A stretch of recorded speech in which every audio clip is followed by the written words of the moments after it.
Hi, everyone, and welcome to the next in the series of Thrive webinars that we are running, where I am joined by the wonderful Tim Brown from Reiss, who I will let introduce himself in just a moment.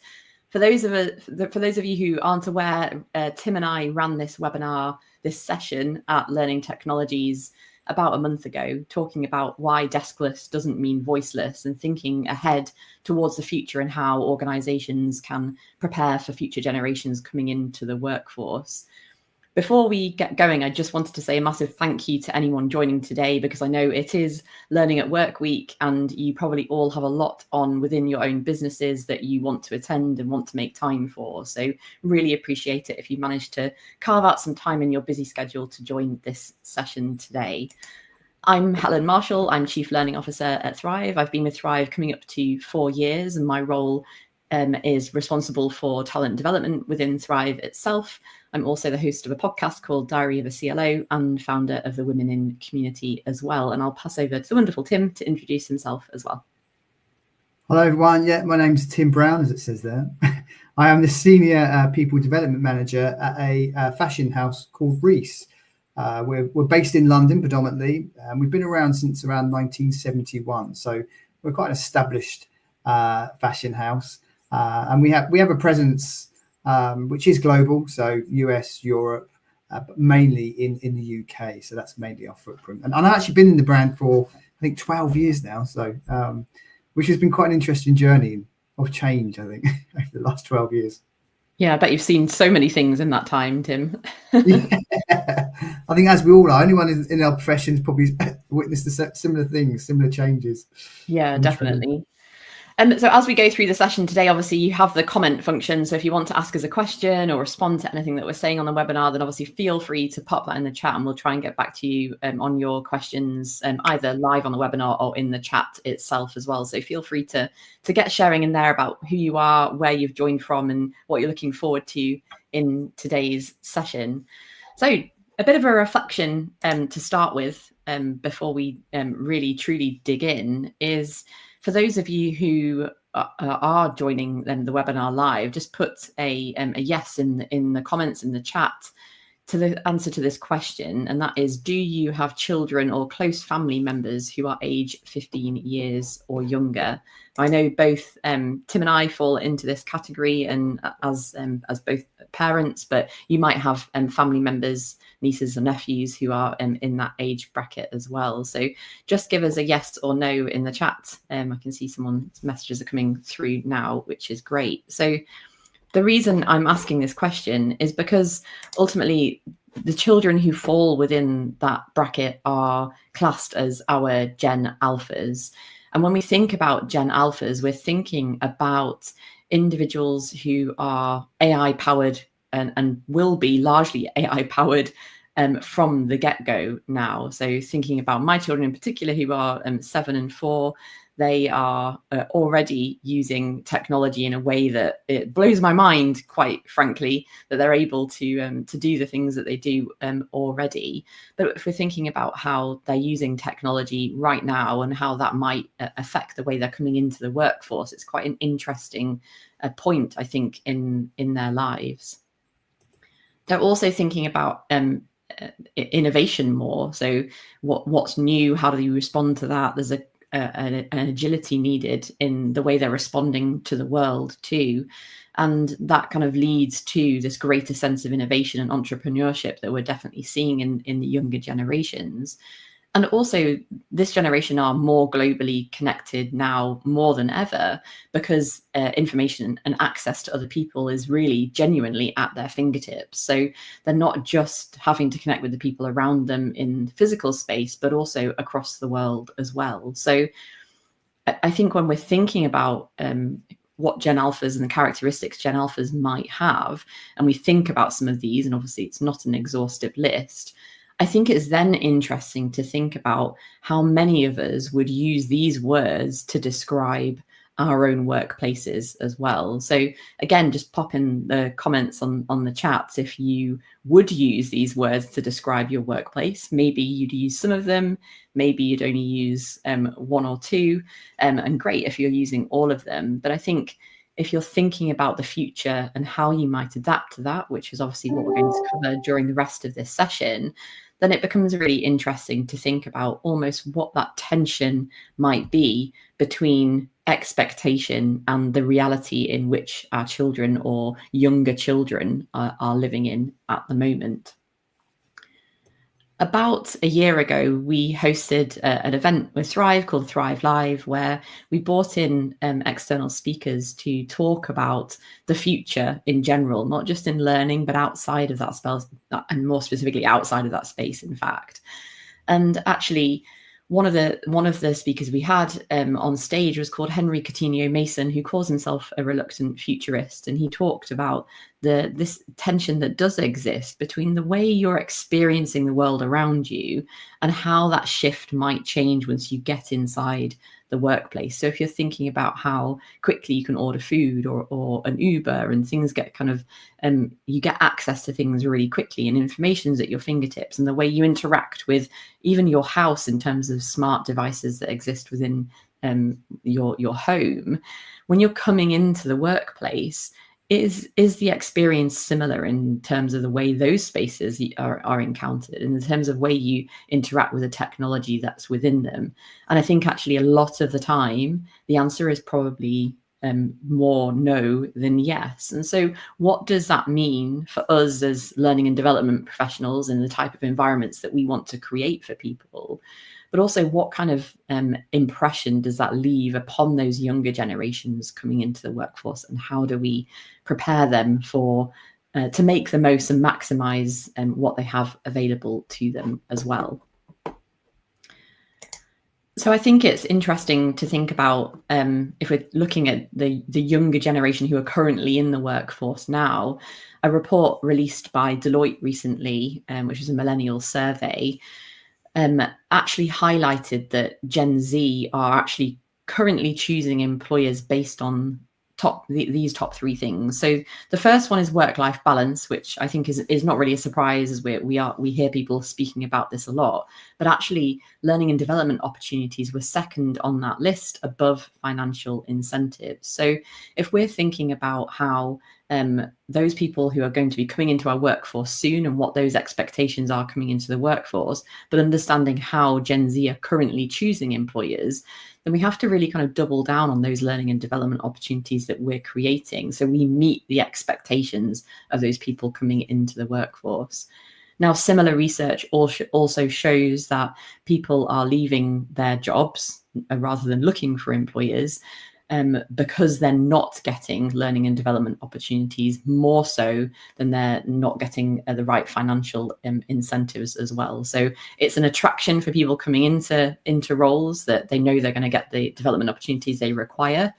But it's also a reason that people are leaving as well. So it's especially important that L&D are here to support people to think about what that future means, to ease some of that tension, and to really kind of think forward about how we're supporting those younger generations coming into the workplace as well. So another thing to highlight, just before I pass over to Tim, is that when it comes to specifically to learning and development, there's also a trend that the Deloitte report picked up, that Gen Z are actually looking to find education outside of traditional education routes, so outside of university. They want kind of more skills-focused education rather than spending long amounts of time doing degrees, is ultimately what their research found. So again, what does that mean for learning and development? How can we provide the right environments to develop the right skills for people as well? So when we start to piece these bits of information together, there starts to become a good picture about actually how can we start to think about how the Gen Alphas are thinking and being in the world, and how we support them once they get into our workplaces as well. So at this point, it's great to be able to hand over to Tim to talk a little bit about how Reiss are approaching this, how they're starting to think about this. And Tim's got some wonderful stories to tell as well. So Tim, I'll pass over to you. Thanks. I think I was at that event, that the Thrive Live event, and one of the things that stood out, I think someone asked Henry, they said to him, what does the future of retail or something look like? And someone asked because about trends, and he said, I always said that's a funny question. And I think he said someone like asked that to Jeff Bezos once or something. What does the future of retail look like? And he said, I think it's the wrong question to ask. It's actually, what would the consumer always want? Which I thought, you can play that, I suppose, with learning development sometimes. What does the future look like? Well, we really don't know that well, but what would they always want? So, which is a kind of interesting way, I think, to flip it sometimes, I think. Yeah, or what I think it was what's not going to change. So what's the kind of thing that's always going to be there, and kind of using that as your foundation. Yeah, it's a great way to flip that question. Rather than trying to have your crystal ball, and which I think is quite good. So I thought I'd just start with giving some insight around us as a brand and what our workforce looks like. So 78% of our, as you can see on the slide, of our workforce is in retail. So that's a huge population. So already you can see about this remoteness within our footprint as a retail business, as you would expect. And 35% of those are aged between 18 to 24, and that's quite a young cohort or group that we've got, and that, I don't think we'll ever get older. So I think in retail we'll always probably have that large demographic of 35% that are going to be coming into the workforce. 25% of them are aged between 24 and 35, and 80% of the workforce is based in the UK. But we do have a footprint, as I say, in the US. We've got 13% in the US, so not huge, but it's growing. So we do also have to talk to them as well, make sure they're connected. And I think the comment here, it really kind of, I think, summarizes what that 35% often want. They're happy in their role. This isn't necessarily their first choice of career, and actually we get that. We just had our recent Have Your Say engagement survey for retail, and I will share some of those stats today because that talks to that. So we've got a young workforce, but we also still need to upskill them and bring them into our communities to make sure they feel like they belong quickly as well, even though it's not their first choice, which can be an interesting challenge. And then if we flip it to, so it's interesting to think about that shift of, actually people might not be here because it's what they really want to do, but how can you make it as a good experience as possible? And maybe they do want to then end up staying, but it's an interesting point to start. Like anyone in learning profession, the goal is, it's never been really a shortage of information, particularly not in the last 20 years or so. You've always been able to find information. The challenge is, how do you get people motivated to use the information, right? Mm-hmm. And particularly if it's not their first choice. So it's like, how do we still make sure that they're meeting those expectations, but give them what they want? And as I say, if you compare that to our head office, 41% of head office are aged 25 to 35. So that shift is moved on. They are older. They're located in 3 offices. So we still need to make sure, although they're at one end of a street on Oxford Street in London, there's still, there is some remoteness still. But we find that most of our head office employees are more career focused. And their challenge is they want to learn, they just don't have the time. So it's then, how do we, enable that learning in the flow of work, which it can be a challenge, which we need to consider. So this was, I'm not going to lie, I actually nicked this term a long time ago, because I about 3 or 4 years ago I heard it, and I thought it just really resonated with me about our workforce. Just because you could be in a store, in Scotland, or you could be in a store in Dublin, or even in New York, you're still part of our community. And that's something that's kind of really important to us. It doesn't mean that you don't have a voice in our organization, which we're trying to bring that community, and use our tech, our platform as more of a community-based platform, and the things you would see in a community.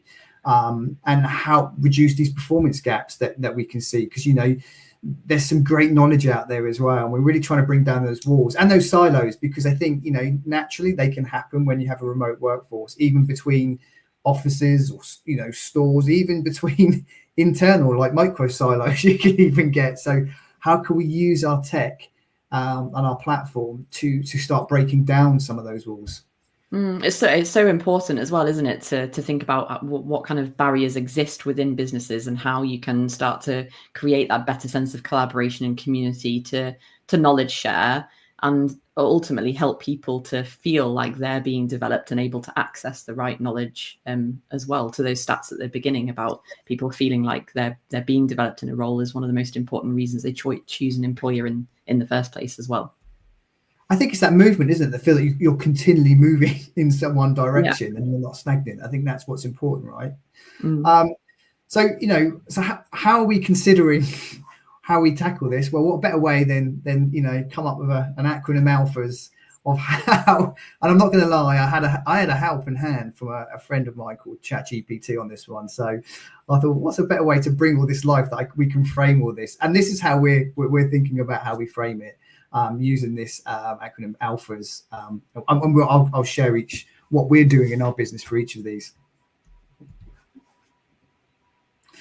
So I think the first one, AI and technology integration, and that heading is really important to us. Like, AI isn't replacing us, although should I put in brackets yet? It's collaborating with us, because I look at my daughters and actually, will the few generations down the line, will they just be happy with contact from AI? I don't know. At the moment, what we're being told is no, that isn't the case. And very much so, like some of our have your say data that comes back to us is very much, we went really digital with all our learning. We're quite a lean team, our learning development team. So there's 3 of us. So we really need to make sure that we have that maximum reach. We don't have the luxury as you probably had about 10 years ago, where in retail, you might have had a learning development officer in every area across the globe. We just don't have that anymore. That face-to-face, we do have to consider that. So we do have to leverage tech. We have leveraged it, a lot. And even our recent induction, we went all digital with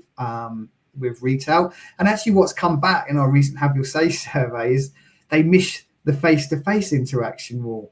Because sometimes, they're reading it, but they do miss that. So we are still being, we're hearing that. And, some of our blended programs, some of our self-leadership programs, which I'll link to later, even that, we have workshops within that. And what people love about that is that sitting next to people they wouldn't usually sit next to, or sharing problems, which you can't always do as well via tech. So AI is there for us. It's supporting us, and our tech, but very much as a collaborator, and whether that's supporting us create content as well. We are looking at leveraging the new plugin Kiki for Thrive. Why? Because I think the one thing that people tend to want is things quicker, faster, and smoother, right? And things like Kiki will help us do that, so they don't have to necessarily go through reams of policies, for example, being able to summarize.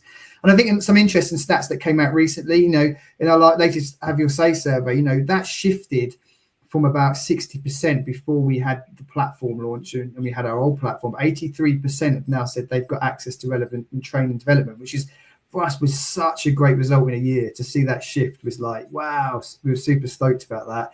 And even just the content views in the last 30 days, when we looked last year, it may be as we were migrating in our old platform, we had about 1,700 views. People just weren't going, but now we're giving them a reason to come to our platform, and it's moving up as far as 12,000 pieces of content for retail. So that's, again, we know we're going in the right direction. So we've got a captive audience. We just need to give them the right stuff now.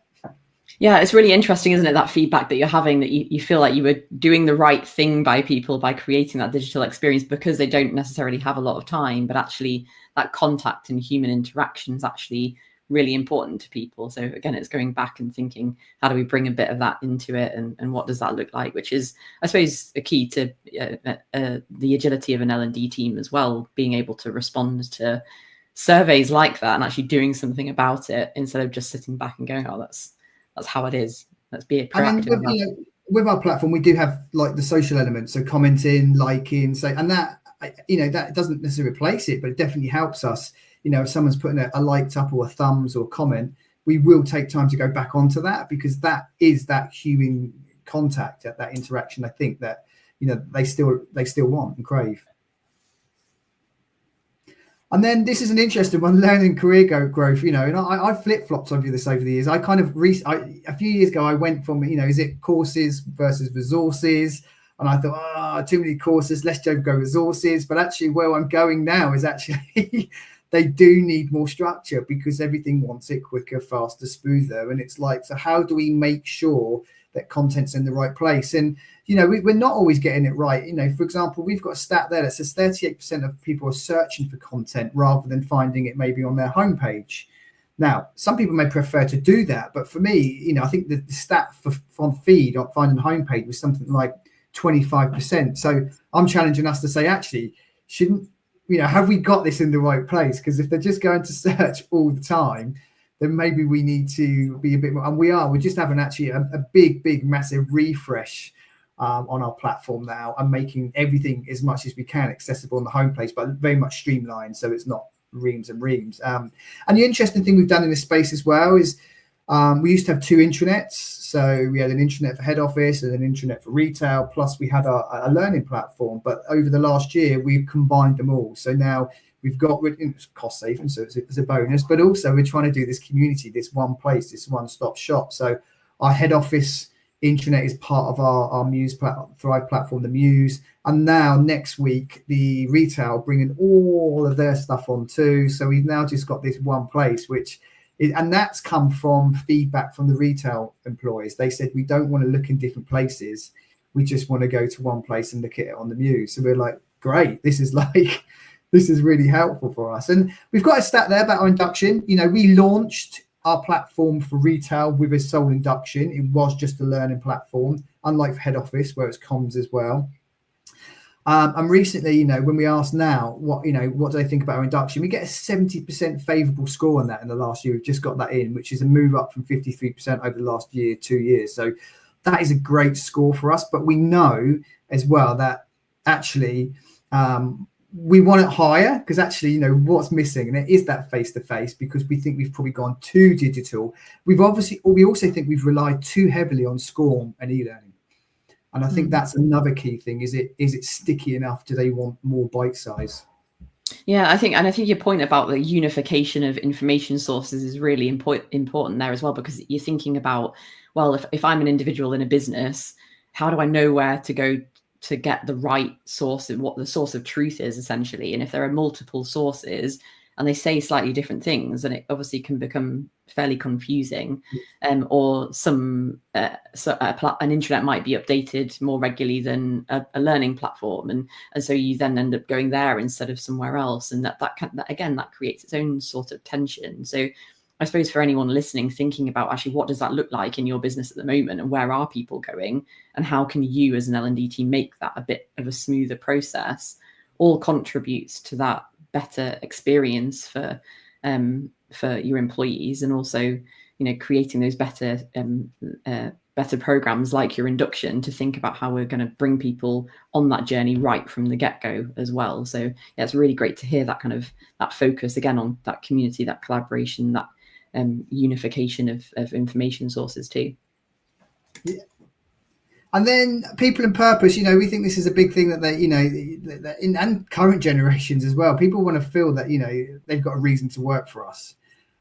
So again, how do we leverage that? Well, you know, when we ask people about the pride for working our brand, we're always really lucky in our Havel saying we always get around an 80% plus score of everyone saying we're super happy that, you know, to work for our brand. Now, our challenge then is how do you make that employee experience behind the curtain match up to the 80% front facing, which is always a challenge for us. So, and that's something that we cherish, and we hold, you know, we want to get 80% across all our scores, because you think if they can say it externally, they should be able to say it internally too. But when we ask, you know, our retail about that sense of belonging, we get an 80% favourable score. Now, that's an interesting score, because they will still say, I think that's doesn't mean we don't have silo, that, you know, within their probably close-knit group, you know, but if we ask the wider picture sometimes, you know, there's a lot to be done, I think, to bring some of those walls down, which is why we're trying to use the platform. We're trying to use things like a recognition section on our platform where you can just and recognize anyone in the business. So just because they're not on your floor, you know, we can still, and it's just a simple content box that you can just someone and thank them for what they've done, and they go into a drawer. We did it for head office, and retail now have just taken exactly on the same this month. So now we're getting this unification again, which is great. So, and you just see some really nice messages. We started about last August where we got 3 or 4, And now we're getting about 40, 50 a week, a month, sorry, of recognitions, which is great. So definitely trending in the right direction.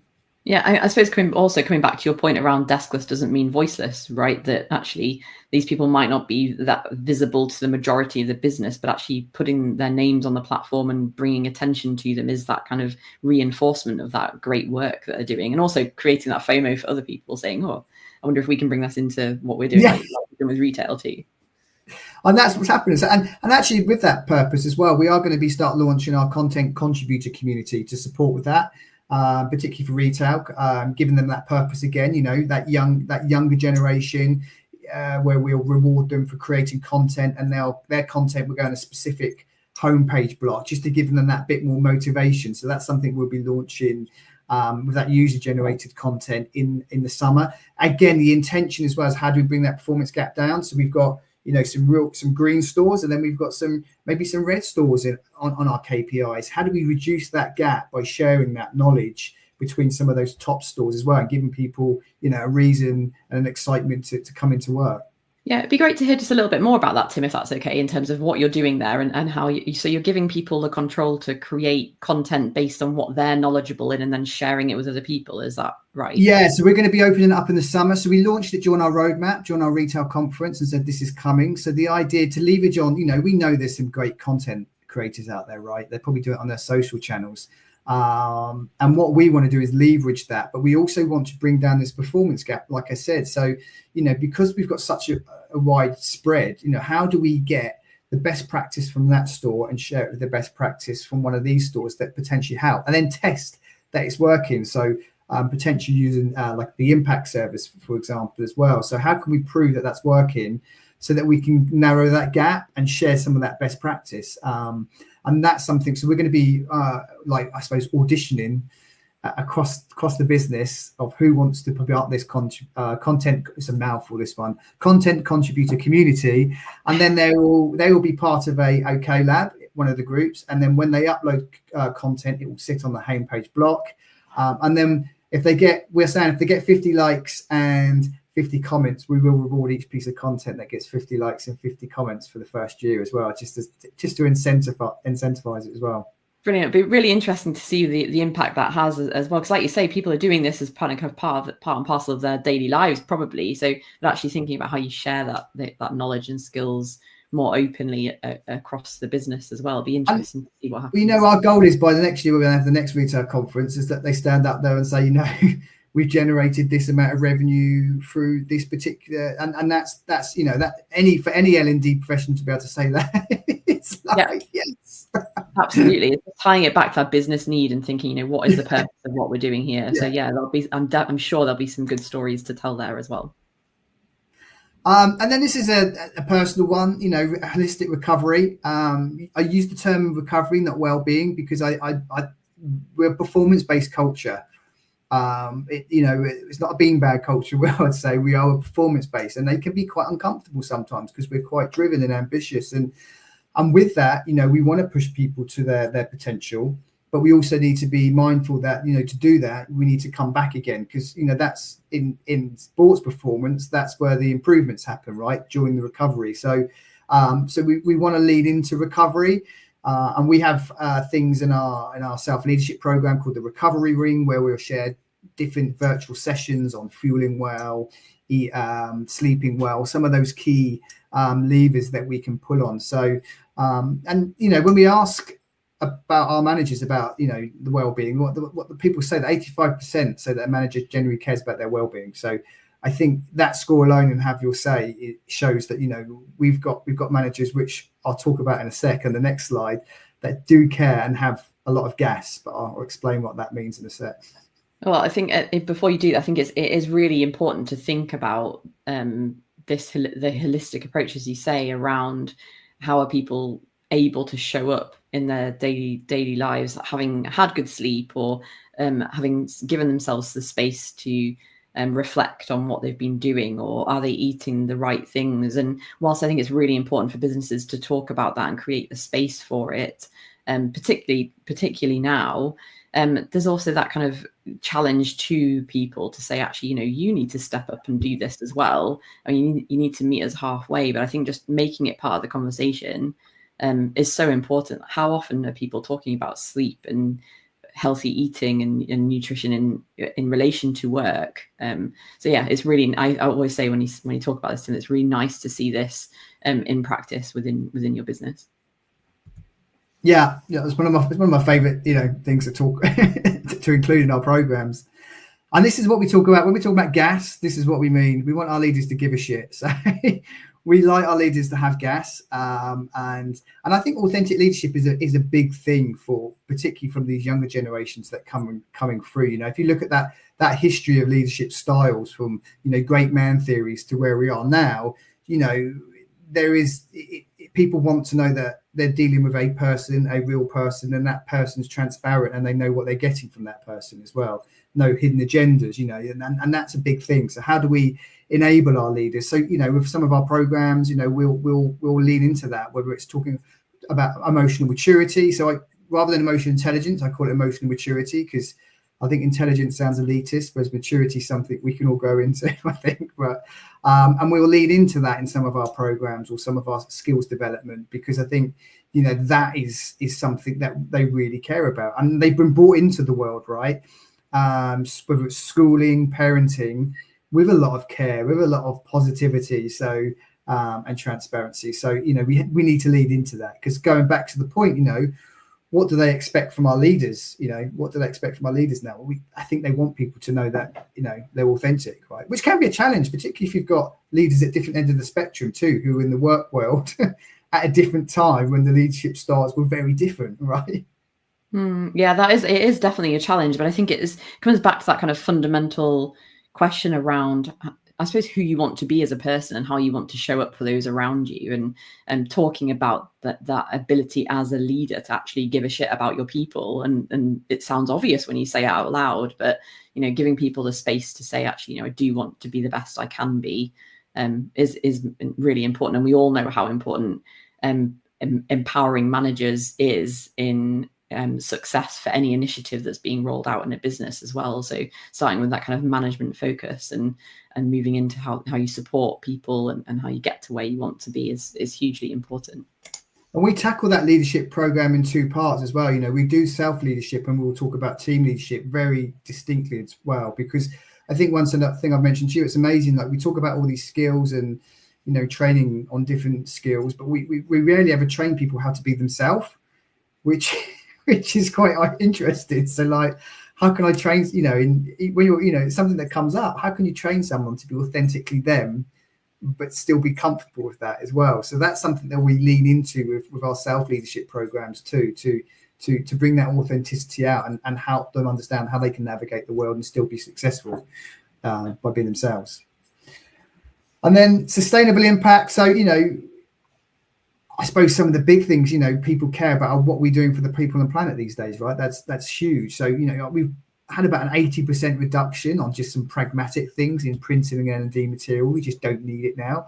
And we're always challenging people on that now. Some of our team, we just don't need it. So where else can we be smarter? And if that's with our delivery approach, do we need to transport people here, there and everywhere? Can we do it virtually? Just some of the things that I know a lot of people will be doing now anyway, but just, I think we're doing it probably sometimes considering, can we do it from a sustainable thing, not just because we want to? How can we use it as a sustainable lever for people too, as well as a lot of our some of our compliance learning on the platform evolves around sustainability, ESG, but some real pragmatic things we're considering as well. Definitely important, particularly as we know, even from Gen Z, but also with Gen Alpha coming into the workplace, that actually the sustainability angle is hugely important to younger generations in a way that it hasn't necessarily been quite as poignant for people already in the workplace. So again, it's interesting to know that this is a focus, and the future will develop here to kind of have an impact in this area. Although I did go to someone recently, which was interesting, which is something I probably need to dig into. What is the impact of AI, for example? Yeah. Yeah. which is something which I thought was quite interesting. So yeah, definitely a topic of conversation at the moment in terms of the impact that that's having on the environment. So yes, it'll be interesting to see kind of what AI reduces in terms of the way people live and respond in the world versus the environmental impact, and how whether those two things balance out overall. And yeah, I don't know enough about it to have a well-formed opinion, but it's an interesting topic of conversation for sure. And so I'm just conscious we're heading towards the end of the session. So we've obviously covered quite a lot in terms of integrating different technologies and approaches to how you might recognize individuals within a workplace, to how you support your leaders, your managers, and your people.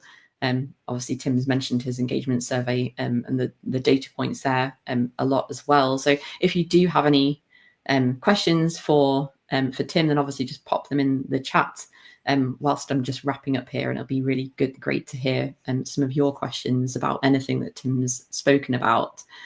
But I think it's just worth reminding you that maybe alphas isn't just a generation, it's a mindset. The way that we've spoken about how they will be technology powered, they'll be agile, they potentially maybe more innovative, and they're going to be globally connected. We're then thinking about what this means for the way that individuals are going to be approaching work and the mindset they're going to be bringing into the workplace. And then I suppose, Tim, I know that you talk about this as well, is that how do we then create that nice balance between the expertise and experience that already exist within a business, perhaps in older generations, with those new generations coming in as well, and thinking about how those mindsets might combine too.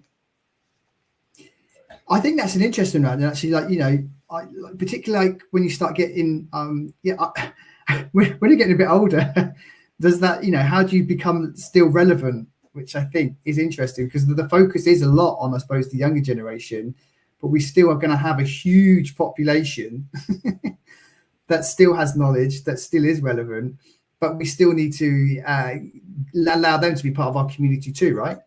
So that we can share that knowledge, that expertise. So yeah, it's an interesting question, because our focus is maybe at the bottom end of the spectrum at the moment, but we had a conversation recently on our team about what do we do maybe with that older 50 generation who's going to be in the workplace, and how do we make sure they can still be part of our community too, and what we can give them and how we can allow them to share their expertise as well. I think that's where things like reverse mentoring become really important for businesses, and in that sharing of skills and knowledge, and having that curiosity, and again that mindset to change the way you think, and be willing to be open to different experiences as well. Yeah.